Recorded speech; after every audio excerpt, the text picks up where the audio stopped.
do this. Give me a second. Interesting. Can you tell me how many people watching? It does actually. There was a total of 8 people watching last There's one on so far. Historical amount of interest. Is the camera turned on? Yeah. Yes. Taboo. I'm watching you, Oscar. Oh, Oh, that's scary. All right, beautiful. Let's open the meeting at 6:01 p.m. My back hurts a little bit, so I might be standing up, but don't worry. Attending in, I'm just going to read out who's attending over Zoom, all right? I've got Stella over Zoom.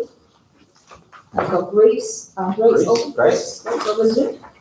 And I've got Ivan over Zoom. Ivan? I-V-A-N. Sorry if I pronounced your name wrong again, Ivan. All right, beautiful. Let's get started. Acknowledging the traditional owners and apologies. We'd like to acknowledge that the land we're meeting today is the traditional lands of the Ghana people, and that we respect their spiritual relationship with the country. We also acknowledge the Ghana people as the traditional custodians of the Alit region, and that this cultural and heritage beliefs are still as important to the Ghana people today. Declaration of conflict of interest. That all directors and officers in attendance declare that they have read and considered all paper within this agenda that require decision making and have learned on conflict of interest or potential conflict of interest with respect to those matters. Anyone want to declare anything before we proceed? No? Beautiful. Minutes of the previous meeting. I'll also make note that since our auditor Andrew is here, I will be moving item number 6 up right after the minutes of the previous meeting so that we can get the financial medicine over as soon as possible. Go home to his family. Exactly, very important. Andrew, for coming in. All right, so let's. I've had a quick. I'm not sure whether it's a correction, but on page 8, second paragraph, and I'm talking about that. Yep. And after the line that starts, "This is unprofessional and disrespectful." Yep. I feel in Andrew's report, Which sort of second paragraph, second or third sentence. And sort of, I was just wondering whether that should be as a quote, because the way it is at the moment sort of sounds like that's an observation in the minutes and not sort of just a quote from Andrew. Yeah, I think the intention was that, obviously Andrew will know better, but I think Andrew was saying that the invitation was not sent, was not professional. No, I totally get the intention, but the way it's worded in, Yeah. this is unprofessional and disrespectful to him as the chair. Yeah. Hence he refuses, almost sounding omniscient. It sounds like a commentary rather rather than quotation marks. Got it. Okay, so quotation marks. Okay, beautiful. Anything else from the minutes, guys? Distinguished board members. If not, I'll be moving the motion there. Give me a second. The board accepts the amended minutes of the meeting of the 9th of June as a true and accurate record. Mover, Oscar, seconder. Andrew, dissent? Not. The motion passes. Thank you. Now we'll talk about our financial audit. Andrew, take it away. Or Gary. Whoever. How long have you done the audit for now? How many years? Number of years beyond. Many years. Beyond me, so yeah. It's been many years. Anyway, the audit has been completed, as with all the audits of all our entities. And as with all the other entities, there are no misstatements or concerns raised as part of the audit. Maybe if I get you to step through it quickly, Andrew, rather than steal your thunder. No worries. Thank you for having me along this evening. So it's nice to come along. It's been a while since we've been doing face to face, so it's nice to have the opportunity to come out. So as Gary said, our audit field work and the sort of most of the work was done across March, April time, but we are now basically complete. The only thing that's left to do is for you to adopt the accounts and for us to provide our audit report. From an audit report perspective, we have it'll be a clean audit report. There are no matters from the formal document that we provide you, so the audit report that goes with your statements. From an audit perspective, obviously the 2020 calendar year report on was a little bit different to the June 20 report, because if you go back to 30 June 2020, for a lot of our clients, they were still right in the midst of dealing with COVID-19. By December, there was a bit more clarity around where some of the matters were resolving.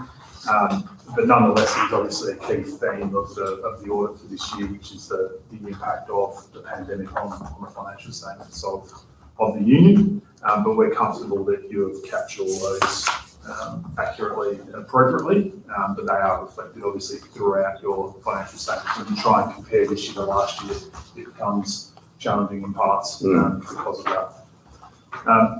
we had a few minor bits and pieces that we corrected as part of our audit process, but nothing that we would consider material. So in audit context, significant that would have held us up had there been a disagreement on those. That was pretty much matter of fact, and a lot of those related to one-off things. So the most significant that was some JobKeeper stuff there. Other than that, we got all of the assistance that we needed. We worked with Catherine and her team, and also the guys at 360 who provide services to you from the accounting perspective as well. And it all went pretty well. That's good. That's good. Anyone have any questions? I've been incredibly busy, so I should have Googled it before, but what does plant mean? When it says plant and equipment? Yeah, so that's a bit of a standard accounting terminology for, it might be laptops, it might be, bits and pieces around equipment, sort of a standard. Catch-all. Yeah, correct. All right, I've just got a question over Zoom. I'm just going to answer it out loud. It's asking about the 750,000 donations that we did. I'm just going to answer it. I have over here. It was donation to the student support packages last year for the university, wasn't it? That was it. I had that question until it clicked in my mind. Yeah. So can I just ask the $750,000? So here it looks like that hasn't come out of the investment income. It's actually come out of the AUU directly. So if we take out that, the result would have been $510,000 surplus. Yeah, correct. And this is where the challenge of COVID in the COVID year you've got, because on the other hand you've also stripped back to sort of normalise. You've also got about 500,000 of JobKeeper. Yeah. So that's where it's been particularly challenging from a year-on-year perspective to match that sort of stuff off. Particularly because it's easy with big lumpy amounts of money. So JobKeeper, a particular donation you might do, but some of the stuff that is harder to quantify is the time and the cost and the lost opportunities and those types of things that have happened throughout a year. Because you don't know how an event that you might have run one year would have compared to the next from that context. But yeah, there's certainly dotted throughout there transactions like that. Right. So I thought, wasn't JobKeeper part of the CSH, so I'm not the AUU? No, there you as well. Right, okay. So the 750, we didn't have to, the AUU didn't have to sell any of its investments to. Didn't have to cut into the capital of it. Yeah. But we get income from that every year, obviously, and if we choose to take it. All right. Any other question from the board member? No. Okay. All right. Seems like everyone's happy with it. In that case, I'll be moving our recommendation to accept this report. I've provided the present board member with the updated recommendations, which basically consists of 4 recommendations. Thank you. And the people on Zoom should be able to see my shared screen as well. So what I'll do is I'll move them on block in case, unless anyone have any problem with that. No. So I'll just read out all the recommendations and I'll move them on block. Yeah, please double check and make sure the wording's all right. All right, recommendation reads that the financial statements and notes as set out on pages 1 to 4 present fairly the company's financial position as at 31st December 2020 and its performance for the year ended on that date in accordance with the accounting policies outlined in Note 1 to the financial statements. That the financial statements and notes satisfy the requirements of the Australian Charities and Not-for-Profit Commission Act 2012. That the directors of the company declare that in the director's opinion, there are reasonable grounds to believe that the entity is able to pay all of its debts as and when they become due and payable. That Chuya Angela Chin is authorized to sign the director's declaration for the financial report for the year ended 31st December 2020. There we go. All right, sounds good, Liz. Isaac, seconded for Liz. Always really quiet. Thanks, Oscar. Dissent for this? If not, the motion passes. Thank you guys very much. And I'll be signing. Thank you, Andrew. Okay. Thank you, guys. Thank you.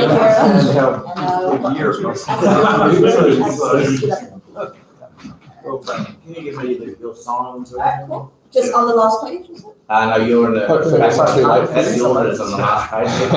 It's going in the second last or third last page. Yeah, second Oh, got that's fine. Yeah, that's Got it. great. Thanks guys, have a good meeting. Thank you. Yeah. Alright, just bear with me for a second while I'm signing stuff. Assume that's your new one. Yeah, looks like it is. Alright, is the YouTube live stream working out? Well, oh my god, this is fancy. It's got separate windows. Oh, yeah. Wow. And I have to check it out on my phone if it's been so hyped up. Look at this. Yeah. Look at this. Look at this. Get a lot of reviews up on Isaac, that. can you see from my phone, Isaac? That's so cool. That is so cool. Yes, Yeah. Not in the minutes, but Oh, fascinated by nice. Very good, huh? Our break was trying to do a pre. Hashtag transparency. That's See, really- see, Angela, a commitment to transparency. Yeah, Yeah, we have three windows showing transparency. It is very cool, Three guys. You windows. check it out. AUU technology. Now you can see yourself looking in my Here phone. it's coming back. So, So I think you're the person, let's the only continue. viewer right now. Is it? Yeah. Okay. Alright, so Andrew, right? yeah. YouTube live stream is for directors by. Double check on me. Has things calmed down now that it's not so That's much? scary. Oh, yeah. Do you want me to show you? Yeah, Right? and Gary. All right, beautiful, guys. Back in the meeting. There's a few more report to go through, and then we'll be done. All right, Isaac, it's AU President's report. Isaac, I'll pass the chair to you at 6:13. Do you accept? Yep. All right. Begin. Thank you. Very straightforward. We've got the key to the new store. Yay! We're doing graphical design to put on the wall for now, and then I think last time we checked, there is an open semester 2 first week. Lucky? Yeah. Beautiful. Recruiting, interviewing ambassadors as we speak. Oh yeah, very exciting. Should be good. Should be good. Infrastructure student referencing group. There was some really interesting stuff coming out from the last meeting. The really exciting one will be the security office that I was gonna have be heavily advocated for. They will. This is confirmed. They will be moving back to their original location. Yay! On the other hand, maybe the catch is that will probably not happen until September, which makes sense. Which will be during the term break, I'm pretty sure. Which makes sense because you don't want construction during the semester. We're revamping some teaching space in White campus, which will be developed into flat floor teaching area, which is pretty cool. And the university is considering a STEM precinct, which I think is very interesting. It generally consists of those two buildings on each side of the maths lawns, the engineering building and the far side building that's alongside the far end of the university. I know this is very descriptive, and people definitely know what I'm talking about. But in general, this is a very broad strategic plan without any, nothing's going to happen in this year, next year, basically. It's a looking forward direction plan in terms of magnifying the presence of STEAM on campus, including changing some of the buildings so that we could showcase our STEAM project a bit better, maybe revamping some of the buildings so they could be used for researching such as big data mining, etc. And in the nearer future, the ones that probably will happen 2 or 3 years down the track would be the Santos building would undergo some revamping. The idea is it will be basically reconstructed with student space in mind, with some socializing space and a few rental possibilities, but they will negotiate with the cafe that's already in Garni Watley to make sure there's no excessive competition. But yeah, really interesting stuff. Being hardworking group, some events coming up. You guys will know the Illuminate Outlay and the Festival of Ideas. I think that's happening either this week or next week. I can't quite remember. But coming really soon. And then SEC, Proctor review, lots of stuff. You definitely hear all about it in our staff report, so I would save you the trouble. And that's it. Any questions for Angela? I'm guessing on the touch is mostly Oscar's space, but have you heard or had any interaction about the proposed restructure? About? The restructure of the university? University. Not quite up on my side, Oscar. Yeah. Know all about it. Oh, and that's a real update for you, Billy, in terms of the Dr. Pepper issue that Ah. you mentioned a few minutes ago. It's a kind of a set update. Remember how you said that one of the vending machine was $2.50 for Dr. Pepper, and the other was $2? They are raising them up to $2.50. Oh. I'm a place, Billy. I know, probably I know, it's one of my dogs. consistency, yes. You should recognize Billy's brand efforts in a minute. Yeah, exactly. Not. In that case, I'll pass the chair back to Angela. Thank you. At 6:16. 6:16. Thank you, I accept. All right, let's move on to Assistant President's report. Let's go. The Keep it on moderator 10 minutes. was Thank you very much. probably most of the agenda, but anyways. I think this is probably one of the most important reports I probably ever presented. One of the biggest things that our focus has been for the last month is obviously the sexual harassment and sexual assault. There's sort of the efforts to prevent that. And I'm pleased to announce that a couple of things that Angela and I have been able to achieve through student engagement committee meetings. We are making consent matters course compulsory now for all students, including commencing and new students. So I think that's very important to ensure all students are properly educated around that. We are also advocating for improvement of security signage and more panic buttons around campus so the students can alert to security if they need to. And we will be able to ensure that security are trained in first responder training. And the SRC and obviously Angela have agreed to participate in the MAID training as well. So we are actively ensuring that all our reps are trained appropriately, and also we are making first responder training compulsory for SRC members as well. We're also advocating for more of it to be available for all students leaders. And another big piece of work that I've been quite focusing on is obviously, if you can see in Appendix A and B there, on the back of that, it's pretty much, I've been working with this Department of Infrastructure and Transport to work for a plan to, one of the main things has been targeting on is obviously public transport safety. Women's safety has been one of the very, very major focus, and I'm very pleased that it has been sort of included in this. It has taken quite some time for this to come along. We are still continuing sort of consultation around this area. So if you have any sort of opinions around this, feel free to reach out to myself. If not, this is the again, this is one of a key pieces. I think one of the primary places that students have been identified to be sexually harassed and sexually assaulted was in public transport. So I think this will deal with a big part of it, of that. And also noting here, so just one thing to correct the record is, SNI received a disclosure of sexual harassment, not sexual assault. We have referred the students to the appropriate steps and support. So Michael and I are working on that issue at the moment, ensuring sort of supports and correct procedures has been gone through around that. So I have a bit more to report on that, hopefully by next meeting. And obviously, and we know that the KPMG report has been released. Angela and I released a statement on that as well, that you will find in the SRC page. But quite pleased that we were quite heavily involved in that process when the ICAC investigation came out for the former Vice Chancellor. And we're also pleased to note that now clubs events will be able to fall under the university remit, not under the AU remit anymore, because obviously the AU would not have the sort of capability to deal with sexual harassment and sexual assault incidents. So that's a positive outcome. Another big concerns there, Dr. Yu, so you probably read the list of concerns that are noted from students. And I do note that most of the exams has gone well, and one particular course has raised some concerns. Initially, there has been quite some positive response rate in the survey. So basically, students get to complete a post-survey after the ProctorU, which will be able to look at some of those data.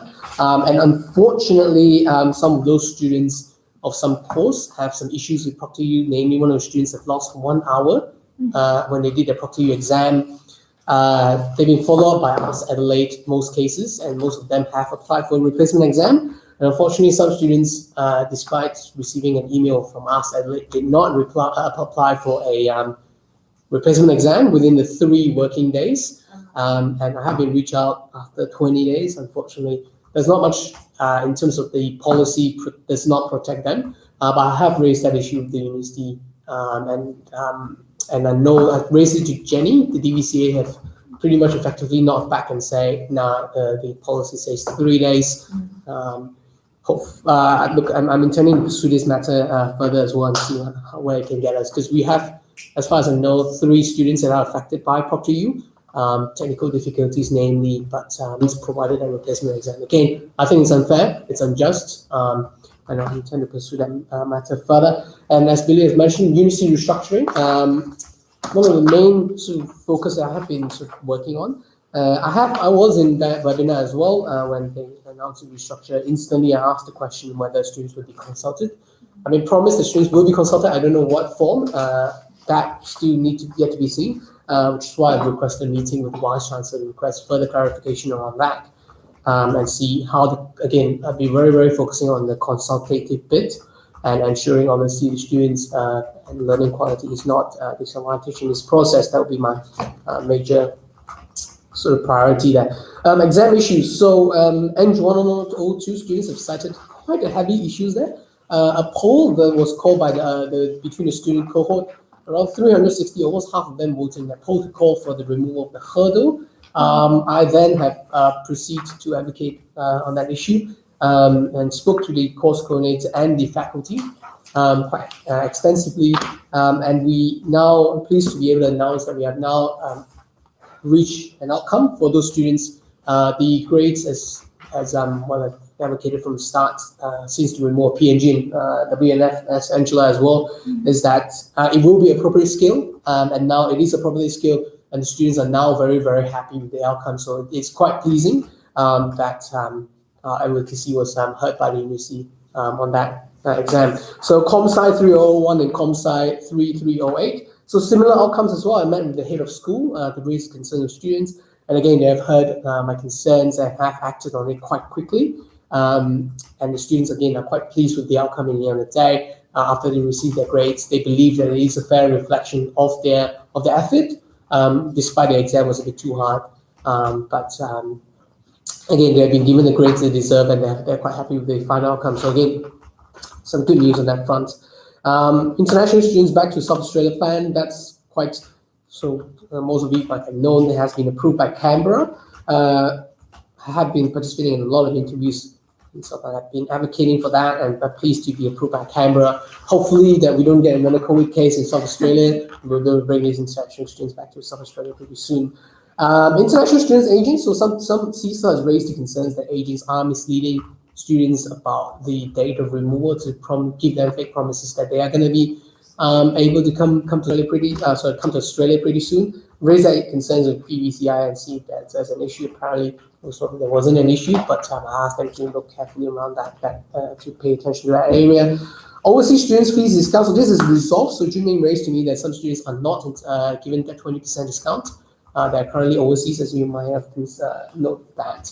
International students have been given a 20% discount that are overseas, and it wasn't applied to them in Access LA, but now after I have a free chat with Jacqueline, and now it is applied, and those students again will be given 20% discount. Again, quite a good outcome for them. Mental health and well-being strategy. So this is again quite a big piece of work and quite important piece of work, and especially if you have known COVID has caused a quite significant impact, mental health impact on students. So again, this is one of the areas. So that's a 5 key focus there. SRC endorsed the AUU rebranding project. Assisted with one of the assignment extensions. I also note that OND has a recent article alleging there has been a person that has been, the staff member have been stalking students. Have been requested clarification with OND. Unfortunately, they weren't able to disclose the identity of the person written that article. But I've been following up that issue with the university at the moment. I'm quite concerned if that's the case, and that needs to be resolved. So that should be quite clear. Last but not least, I'm pleased that, as you can have seen lately, the announcement released around the face-to-face teaching. So some faculty have elected and having that flexibility for students to go back to face-to-face teaching. Again, it's quite a major outcome. I've raised that in 2 board meetings ago, and I was pleased that the Vice Chancellor heeded what I've said. Basically, I've said that we need to return to face-to-face teaching because students are complaining that online quality is not good enough, and I'm pleased that that has been in place, and that now that lecturer can choose to go to face-to-face if they choose to, and some have actually go to face-to-face. So again, very, very good outcome for our students. Beautiful. All right, that was a very long report. Any questions for Oscar? Yes, I'll jump in. Good report though. It's all pretty much hits it, but I mean, I was at the. You mentioned the responding to sexual assault disclosure training, the university in-house one. I know we were both at the SEC meeting. I think the statement was made that they could only offer 12 or so clubs. Is there any plan to advocate for maybe it to be mandatory for the 12 biggest clubs, but at least optional for the rest of our clubs? Because I think that's something that we should be pushing for in all clubs having. As the new policy, then we that I proposed, I think 2 meetings or 1 meeting ago, that is a possibility. So that would fall under clubs committee. So that would probably be under Andrew's responsibility. Yeah, cool. Because I mean. Yeah, I've referred that matter to Andrew. I think. I just had a question. So the consent matters course, compulsory for all students. I was just wondering, out of interest, who it was applied to before. So previously it is voluntary basis. You can enroll into it, but you can't. You're not forced to do it. New students though do have the course, and they're automatically enrolled in their MyUni. But again, they have the flexibility to do it or not do it. But what we are proposing now is that it's sort of like an onboarding task. So it's sort of like an orientation sort of thing. Like, when you go into MyUni, the first thing is that you need to complete the consent matter course before you can proceed with other courses. So that's what we're. Yeah, in fact, I can talk on this because I recently started a degree. Even though I was a continuing student, they still treated me as a new student, and there was multiple prompts of, you're invited to enroll in consent matter, do you accept? But for me, it was a do you accept or not. It was not automatic. And as a continuing student, as I've done this before, okay, now I don't have to do it again. But it was consistent, and it was there, prompting heavily, I suppose, suggesting people to do something. So just so you know.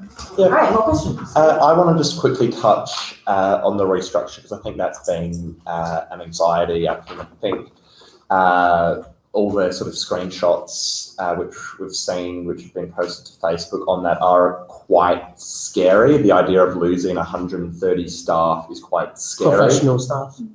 I think all the staff are important. Especially Michael. Present company. Yeah.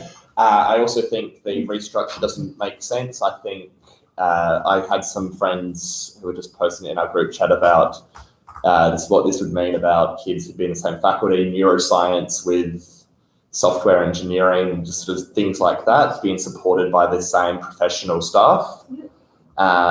So I think this is something that we should be opposing quite strongly, at least advocating for the best option for students, because I think as staff go, individual attention and broader support for students goes, stress for the staff remaining goes up, support for students goes down. So this is something I wish we could oppose. If I can note that so if you're talking about counselling support, that sort of support, because there's a couple of pieces there. So you're talking about sort of staff paid support. So like these counselling, counselling and stuff like that, and like disability support. Those are very important. They will fall under SAF. So SAF is not cut. So we're not. No. I was talking about professional staff in faculty offices who are taking emails, who are doing that for kids. The biggest question is yet to be answered. Is that how are this going to look like? So that's before I be saying anything. Look, in the end of the day, if staff cuts doesn't impact students, it is possible. I think it is possible in the sense that imagine if you were to cut the marketing department. Does it really impact students? I don't think so. But if you're talking about cutting staff in faculty, cut staff in Arts Adelaide, yes, 100%. The students are, my mind, and I've only seen information that I think everybody else is here saying of the logic of merging professions and arts, ECMS and science, is to cut the unnecessary support staff who are in both of those faculties doing the same job as somebody else in the other faculty. So that's how I saw the proposal. Although that's not how, well, as I said, that question has actually yet. Yeah, and I wasn't. We don't know that yet, which is why I think the meeting for myself, hopefully the Watchdog is going to meet with myself quite soon enough on that to sort of clarify on those sort of issues. Because again, as I said, my first priority is that ensure the student experience and the student support are not diminished in any way, shape, or form throughout this restructure. Yeah, well, that's good. Yeah, I agree with that. If I can just jump in, Oscar, you've written, I just want to seek a little bit of clarification. In the report under the university restructure, you've said that your stance is against unjustifiable cuts. As the president of what is supposed to be the activist student representative body, clarify what you mean, like what would you see as a justifiable cut to start at the university? Just at the end, basically, for like the second to last sentence of the paragraph, last paragraph. Oh look, I would actually rephrase that. My apologies on actually writing that. I rephrased that. Any cut. Sorry. No, you're right. English is clearly not my strong strength. Look, it's my fourth language. So hey, it's my fourth language. So look, I mean, again, it's then I'll clarify it again for public record, obviously. Look, my stance is that that any cuts that impact teaching quality of student experience is bad. Beautiful. I've got two things for you. Actually, one of the biggest concern from during the exam period, actually after the exam period as a marker, is that many students were wondering what was the procedure of viewing their exam, because like we have said, because for the two courses I was marking, the final grade came out before the exam grade and the final project grade came out, and then they were much lower than what they expected. So I get like tens and 20s of students asking me every day, what was the procedure of your exam results? I'm just saying this because like, it might be a potential issue, because I don't think it's immediately clear to students how to request They can always request a review of their exam script by emailing the course coordinator. Yeah, I'm aware of that, but I was just thinking this is a suggestion to you, I suppose. So you reckon that more clarification? More streamlined, I suppose, because they didn't know how they didn't know if they could request for an exam to relate their exam paper or to request a remark. And there were like literally probably 30 to 40 students, individual students had asked me just now, so I feel like it might be a big issue. Just want to flag this to you. Yeah, look, I think we could potentially sort of disseminate that information to a page. Yeah. That's one of the ways. It's really just awareness, because it is there, but they were just not aware. Yeah, I mean, I think awareness has been quite an issue, especially around the placement exam, which I've noted again. Students have only 3 working days to apply for the replacement exam, and unfortunately, they were affected by one students were having lost 1 hour to property because of technical difficulties, weren't able to get a replacement exam. Although I do note that the students was sent an email by us Adelaide requesting them to apply for replacement. Again, for other students that might be impacted, they weren't clear. So we don't know how many students are out there are impacted. So I think this is something that I will be hopefully be addressing with you closely. Sounds good. And the second thing is to everyone on the board. I said per my previous email about the MET training, which is something, which stands for, I just don't remember that, motivating actions through empowerment, which is basically bystander training for anti-snatch. Sorry, can you repeat that again? Yes, this is just a training for that's offered to all the AUU board member and SSC members per my email that I sent probably a week ago now. This is because Alice, the organizer of the event, just sent me another email prompting, because the registration was low, prompting everyone to sign up. So I would just want to encourage everyone again to sign up. The date is the 28th of July at 9 a.m. And if anyone wants a link again, they can send it to you guys again. Yes. Is it the same thing we've already done? Yes. So I not obviously I'm not registering this. Okay, cool. You're okay. But for those who haven't had the chance to, if you're free, definitely highly recommend. All right. I've got 2 questions that I missed before. Sorry about that, Ivan. About the audits. This is for you, Gary. It's just a very general question. Ivan said, could Gary perhaps comment about the AU financial position going forward? Should the AU expect any financial challenges going forward? Quote unquote. Yeah, sorry about that. I didn't see that The earlier. answer is, we haven't seen our new SAF agreement yet. We haven't Yeah, had that that's- conversation, so. The AUU is really financially sound because we've protected that sale proceeds from Unibooks. Mhm. So, and we spend every cent that we get from SAF wisely. Mhm. Are we impacted on by COVID? Yes. All our key income streams impacted? Yes. But we've budgeted on that this year and we've survived, so, yeah. Cool. Alright, I'm just typing in case you didn't hear that because of the distance. I'm just typing Got a massive one person watching a live stream now. Yeah. Forward from Ford. That's Oscar Ford. The stream is for board directors by board directors. Yeah, we really like to watch ourselves. I can't directly look at There were everyone three else. That's 18 calls. Alright, beautiful guys. Any other, if there's no more questions for Oscar, good, thank you. And we'll move on to any other business at the stream. If there's no, yes. I just had one other business. I mean, I think we all got the email from the university about going back to full capacity, and obviously Oscar foreshadowed this. Does that mean all the AUU spaces and all of that can go back to full capacity as well? I'm assuming yes, given that it was part of the university, but I'm not sure of the answer. There are still SA health guidelines that exist around capacity for rooms and that sort of thing, which we stick to. Okay, so So I guess it's our choice. just wondering whether because I mean, I've had zero time recently to read anything I get other than the title. But that would be good if we can, I mean, ideally get events to 100%. My other business was Promise of one of the weeks. just about sort of clubs land, and I'm not sure what the wording the AUU used about welcome back week or whatever. But is there a reason, it could just be marketing people doing it, but why the clubs sort of land week, which is the week beginning the 20th of August, and the sort of mid-year O week are different weeks? That's a question.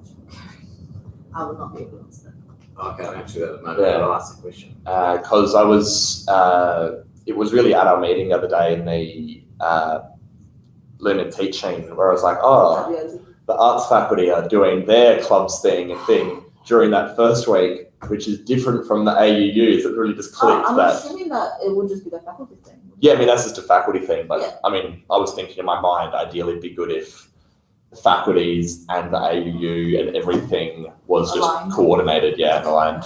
We'll see how we can do that. No, because in my head, because wasn't there always like a doubled up between the clubs and the faculty based clubs and stuff? Because clubs want to be doubled up because in the faculty have more in a way authority, and student tends to actually go to the faculty one because the same is it's compulsory. So in a way, it has its own benefits. Yeah, I mean, historically, been this year, this year I've given some feedback, but just for the example, the arts were horribly under-organised because they had, I shouldn't be mean, but it was, they catered for all the new arts students, but they had it in a fact where they didn't have a COVID check-in, so they had a list of every kid that they had to have their name crossed off of. So we ended up only having about 30, 40 people rock up out of 350 new students. So Lots of fun. Alright, we'll take that on board, I suppose. improvements to be made. Yeah, I think that's a very sort of the next LMT. Anything else from the group? If not, we'll move in camera at 6:40 p.m. Thank you guys for coming. We'll see you next time, I suppose. Alright, bye. Right, kick that one bloke out of the live stream. Yeah.